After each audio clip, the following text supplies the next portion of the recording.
The air in this room is thick enough to choke on. No power, no breeze, just the heat and the weight of another day. Every tick of the clock feels like a countdown.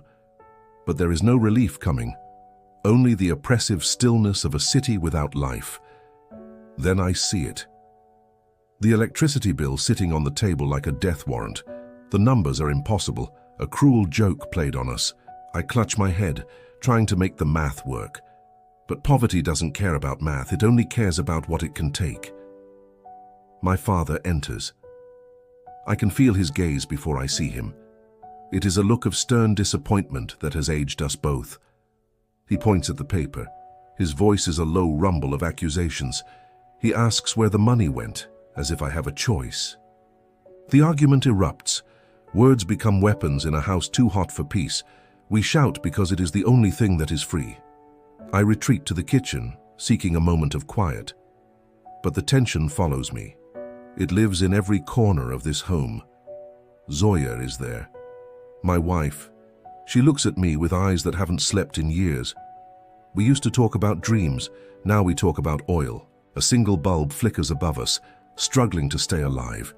It is a mirror of our own exhaustion, barely holding on to the light.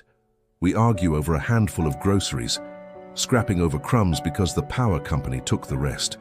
The bitterness is a poison. She walks away in tears, and I am left with a simmering anger that has nowhere to go.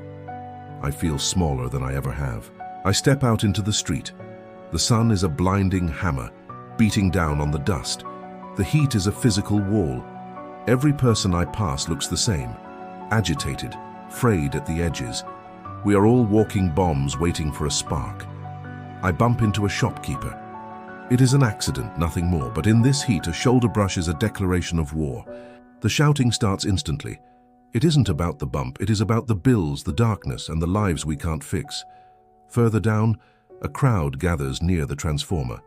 Frustrated locals looking for someone to blame for the hum that never returns. I look at them and see myself, a cycle of rage that leads to nowhere. The fire inside me is starting to burn out. Despair is a heavy coat. It settles in when the shouting stops. It is the realization that tomorrow will be exactly the same. As the sun sets, I climb to the rooftop.